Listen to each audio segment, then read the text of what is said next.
Hello there, guys. Welcome back to ShootOut. Welcome back to another reaction video from the last set of Premier League games. And we were just talking about how much we've stunk up the place, haven't we, George? Except the only difference is I have only letting off a little bit of a scent. Whereas George over here, I don't know. We might have to just, cut off and bring the police lines in and just bar everyone from entering that vicinity because you just made it toxic, mate. What's going on with your predictions? They're all over the place. It was the shoddy. I think this is probably the shoddiest week for both of us. Again, just to caveat it, but we were just saying off camera whilst we were counting up the points here. Like, Eunice smells, but like at this point, I'm like borderline problem. Something wrong with the follicles of my hair or my skin, like armpits need to be shaved. Like, I have stunk up the gaff with 2 points this week, which is atrocious. Eunice has got a big fat 3, which leaves him 10 points ahead of me in the predictions. These are the predictions up on the screen now from last week's games. There's a lot of shocks, though, that we're going to go through here. But also at the same time, like, this is unacceptable behaviour. I appreciate all of you that have tuned into this video because quite clearly we don't know anything about football. But we're here for the vibes. We're here for the entertainment. And we begin with Fulham versus Manchester United, which was a 1-0 win for Manchester United, which neither of us predicted. Mate, but this is the thing. I was so close to, because I did say that it'd finish a draw, right? I thought that it would end up finishing 1-1. And then, lo and behold, Manchester United decide to score in the very last flipping second of the game. With the most ridiculous goal. You could probably label it a table tennis ping pong sort of goal. It was just bouncing off of everyone and everything before it just somehow slotted itself into the bottom corner. So, look, Manchester United getting the win. Somehow they've won a football match. And Fulham, as far as I'm concerned, were just poor in terms of ruthlessness and taking chances. They played well on the ball up until the final third. We could say we're talking about Chelsea here, to be honest. But, Fulham, final third, nothing there. Couldn't take their chances. Man United nicked it in the end, despite a poor performance. Simple as that, really. I think it's their third consecutive away win, though, in the Premier League, which is good, considering you'd expect them at some point to start kicking on at Old Trafford. But I think it's at a point now for United where it doesn't really matter when they get these wins, especially in the nature in which they did. I just think overall when they play against good teams, they're going to really, really struggle, like we saw the previous week against City. And I genuinely think it's just a matter of time before Erik ten Hag is out the bloody door. Brentford, West Ham. 3-2 to Brentford. Brentford are on a roll right now, mate. That is 3 wins in a row. Once again, neither of us predicted this one whatsoever. What do you think about Brentford? Do you think they can kick on from here? Do you think this was kind of the run that they needed to really start their season off? Yeah, possibly. I was surprised that they got a 3-2 win. I predicted West Ham to win. You predicted a draw. So you're definitely closer on this one. And it was all kicking off. It was all kicking off very, very early. So that first half, we'd already seen 3 goals and West Ham were ahead. And that's when I was looking at it, honestly. I was looking at it and thinking, oh, mate, I've got this. It's happening again. And then Brentford second half decide to show up and West Ham capitulate. Very, very good second half performance from Brentford. They came back from behind. They showed resilience. And you're right, in terms of being able to kick on and really, start racking up a run of results, Brentford getting the job done at home against West Ham whilst being behind shows, again, I'm going to bring out Brendan Rodgers. It shows character. So it does. Play Brentford. Big character. I'll tell you a character who I do really like, though, from West Ham. I'm not going to say I wish Chelsea bought him, but Kudus is a player, isn't he? This guy. He is, isn't he? Yeah. He's quality, mate. Left foot, right foot. He's got the bloody lot. And he's a West Ham player, so enjoy him while you can because he's probably going to cost Man City about 90 million next summer. Speaking of Man City, the Jeremy bloody Doku show, mate. Where did that performance come from? This guy has got it all, hasn't he? 6-1 and nothing for Haaland. Taken off at half-time. Please be injured and please don't play on Sunday. Thank you very much. Good night. We'll wrap it there. No, listen, apparently he's a doubt. I'm hoping he doesn't play. But this is the thing. Even when he doesn't play, or if he's not going to be available, they managed to score 6 without him scoring. Bro, they can turn to Doku. They can turn to Alvarez. He scored 2 goals last night. Yeah. So I don't know if he's a doubt anymore. It's over before it's even began. Yeah. Okay. Well, Sunday's going to be very interesting then. But Manchester City, look, they started off the season a bit rocky. And now I think they're starting to get into their groove again. And when they get into their groove, there's no one stopping them. No. So I think Bournemouth, it's just a sign. thank you for coming. It's a sign of like, we can sit here, and I agree with you fully. Like, I don't think all season really they've been at the levels that we've seen, but they're top of the flipping league. Like, and I think that is just the show of how amazing they actually are. And I hate saying it because it's just annoying because like there's a gap. There's a serious gap. And when we talk about Arsenal in a minute, we'll discuss that in more detail. But like, even when De Bruyne is out, even if he's going to be out until the new year or whatever, like, Pep Guardiola just does it, doesn't he? And then you take off the main man at half time and you're thinking, oh, who knows? But the game's already flipping won. Jeremy Doku turns up with 4 assists and a goal. Like, they just buy such intelligent footballers. They buy such great footballers. And it's like, of course they're going to flipping win. Like, pretty much every single game. It's kind of got boring. Well, this is the thing with Manchester City, and I strive for Chelsea to do this. We used to do this. I look at other teams and I think maybe the top teams, you should be doing this as well. Man City have this ability to kill a game early. You know, game started against a team like Bournemouth. Bournemouth are setting up fairly low, and Man City get that first early goal, opens them up, and then the second comes, third comes, fourth comes. It just opens up from there.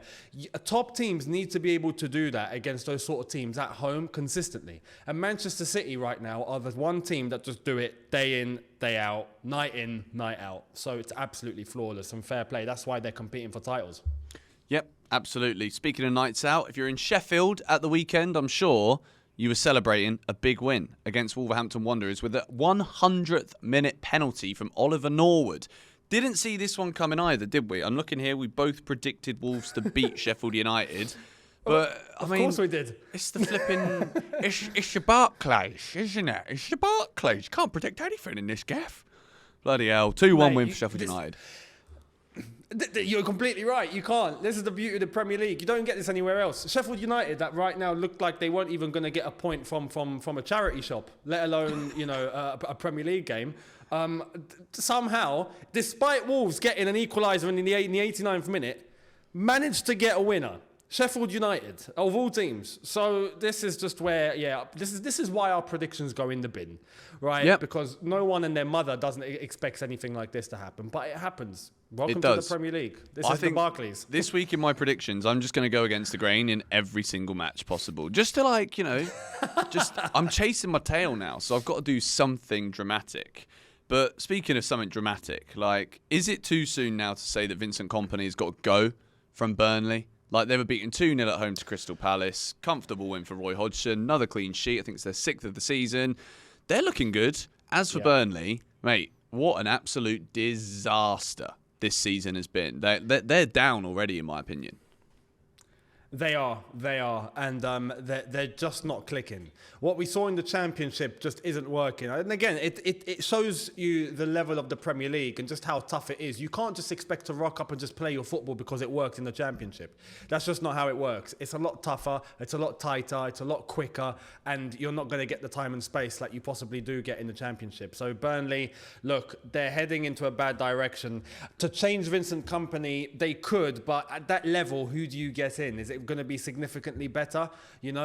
I'm not so sure.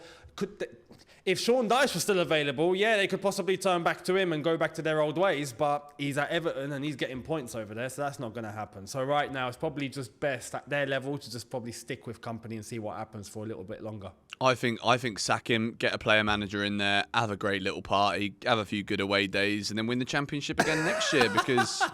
Mate, at this rate, they're awful. They're actually flipping atrocious. And like you said, Sean Dyche just keeps Everton ticking over at the minute. Calvert-Lewin is seeming to be a striker again, which is a good sign. They drew 1-1 at home to Brighton, which you were very close. You said 0-0, which I think might be one of the first 0-0 predictions in this series. I'm just going to open it up now because I can't remember who scored the goal. Mykolenko gives Everton the lead, and then an Ashley Young, who somehow is still a footballer, by the way, scores for Brighton with an own goal. So, what's your thoughts on this one, Everton? I'm slowly impressed by them, to be quite honest. And Brighton, I think, is just like I I think they've kind of lost it a little bit.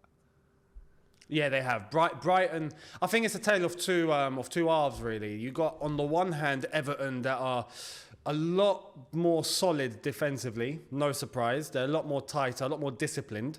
Not ruthless up top, but because they're disciplined, they're able to enable themselves to take advantage of the one or two chances that do come their way without having to concede. Brighton, on the other hand, I think are just struggling with the schedule here. They can't do it. They can't handle it. It's as simple as that. They can handle, dealing with domestic competition, but you stick continental competition with that and having to manage those games and manage the squad. And I just feel like there's fatigue kicking in. There's all sorts of things kicking in. They can't do it. And they're struggling. So when they come up against a Sean Dyche disciplined defensive team, they're just not getting through. So they managed to get a point in the end, and fair play to Brighton for that. But credit to Everton, because they're getting results. Yep, they're doing it. They're doing the business, and they're actually playing good football. Speaking of a game of football that was entertaining, but also I think this has been coming for Arsenal. Newcastle 1, Arsenal 0. VAR once again is at the centre of attention for this game. Just so that we can clarify, do you think the ball goes out of play here? I don't think the ball's gone out of play, no. So what? I feel like the ball's in. What's Arteta's? What is the Arteta beef really? Because like 1 week he's praising VAR, then he's slating VAR. Now he looks like a mug. He is a mug. Yeah. Arsenal are in the mud. Like, summarise this for me. No, look, you could argue the case of a possible foul, right? And that's where I maybe draw the question of, maybe a foul should have been given, whatnot. But Arteta's rambling of VAR and his outrage and all of that, and then in the past he's praised it.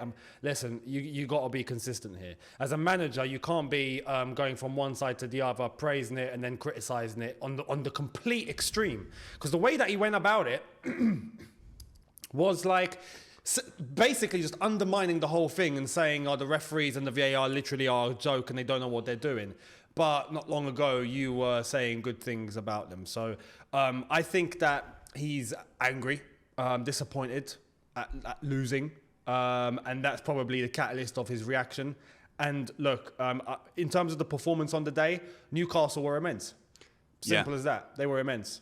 So don't take credit away from them. And for Arsenal and Arteta, I don't know if it's maybe just lack of experience at that level when you're trying to compete. Because let's be honest, Arsenal are a team that people are looking at and thinking, you should be going for the title, you should be up there now. And if they go season after season just being there, not doing anything, it's going to get frustrating. So Arteta needs to get his head down. I absolutely agree with you, mate, to be honest. I think Newcastle, 7 unbeaten now, which is just brilliant because we're about to go there. But we just ended a 10-game unbeaten run, if you didn't know. Chelsea did beat Spurs on Monday night. Newcastle are looking very good. I think the Arsenal thing, if you look at the fact that Man City won earlier that day, they were flipping good. 6-1 winners. I think Arteta's kind of just knows that even Newcastle, who are a team who finished in the top 4 last year, Arsenal still have to win that game. Like, they have to win every single game. And I think it's already at a point in the season where Mikel Arteta knows that a 3-point swing in City's favour on any given weekend could just see Arsenal's ceiling for the season be the same as last year. So I think they're at a point where he's lost his head because he knows that this is just the truth. I think even for Spurs, I think this weekend, when you look back at the season after this season, you'll probably look at this weekend again and be like, well, that's the weekend that City won and won the league because Tottenham lost. Liverpool drew with bloody Luton. Yeah. Arsenal lost to Newcastle, and I don't think Newcastle will sustain a title challenge. So, yeah, I can totally understand why Arteta would be fuming. But, mate, just go about it differently, you mug. Do you know what I mean? Absolutely. Exactly that. But I do think that there's a level of pressure. And there's a level of pressure because in the Champions League, they lost a game to Lens. We had them lose in the Carabao Cup and they got knocked out. And the fans, the team, everyone's going, oh, no, it's all right, though, because, as they say, they have bigger fish to fry, in quotes. Yeah. And then they get to Newcastle and they lose. So now it's a case of all those losses on the bounce. What's going on? Is it going to get better? They're not so sure. And right now, they have to make it get better because if not, Arsenal are just going nowhere. So, Yeah, they're on a bad run in all competitions. But speaking of a team on a good run, who are no longer on a good run because Nottingham Forest have beaten them 2-0. Very good result this for Forest. Aston Villa, though, on the other hand, I look at them and I think, well, 1 week you look like you could be one of the best teams in the league. We were shocked last week to figure out that they'd scored the most goals until Man City decided to put a stop to that one, as they tend to often do. Didn't see this result coming, did we? You said 2-0 to Villa. We've had a full swing the other way. And I said 2-1, thinking that Forest would score. Ola Aina and Mangala with the goals for Forest. We just didn't see this one coming, did we? No, and a very, very bad day at the office for Aston Villa, really, because even when you look at the way that game went and you just see Nottingham Forest getting that first goal and fair play, but then afterwards it was Emi Martinez that's just had an absolute howler. And I don't know what he's trying to do there, but he's tried to whack the ball, it's gone backwards, it's gone into his net, and he's tried to pat it out, and it's just gone. At that point, he lost the game. They've lost the game. Yeah. So Aston Villa, I don't want to say they're playing terribly or anything. They're not. They've been playing fantastic, but they just had a really bad day at the office. I expect them to bounce back, but this was again one of the results that we look at and we just don't expect. Beauty of the Premier League. Nottingham Forest, credit to them, they got the result done at home and they deserved it. 2-0 winners. Yep, spot on. Since Martinez has won the Golden Glove or whatever it was, I also put him in my FPL team, and since then he has been nothing shy of abysmal. Speaking of which, Liverpool were relatively abysmal too against Luton until the dying embers when Diaz saves Liverpool a point. But for me, like the only angle I want to approach for this one is how close were Luton to a result and a half, which even if they get relegated at the end of the season, which is plausible, possible, like they would have remembered this result forever. Maybe they still will. Maybe a 1-1 draw against Liverpool is still like, bloody hell, what a result. But what happened to Liverpool here? They just didn't show up.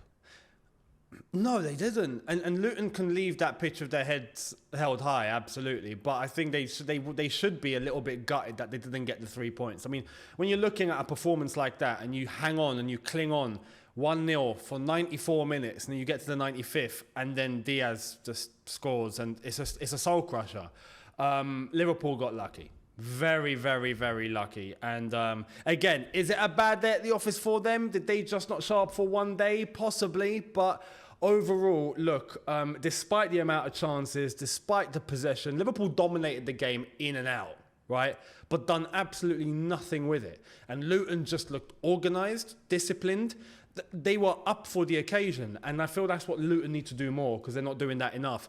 And when you just look, you could argue it was coming, but it really started to look like it wasn't, and in the end it did. So I guess credit to Liverpool for actually getting the goal in the end, but they should have done a lot better with what they had. Yeah, I think it's one of those perfect weekends when you look at, like, we both predicted Villa to beat Forest, both predicted Liverpool to beat Luton. Both Liverpool and Villa both had 74% possession and double the amount of shots that the other teams had. But then both teams walk away thinking, bloody hell, we've lost points this weekend where we should have got them. And I think it's one of those classics where, again, we've said it throughout this video, like the Premier League is the Premier League. Possession means absolutely nothing. So brilliant result for Luton, I think, overall. Like, again, history books don't remember the balance of a game. They won't remember that Luton were 1-0 up to the 95th minute, but they still drew with Liverpool. So well done to Luton. Liverpool, well done for equalising. Tottenham versus Chelsea. I mean, we could just revel in this one and milk this because we do go into it in the other video in great detail. But, like, flipping heck, what a weekend of football. To end like that is simply fabulous, isn't it?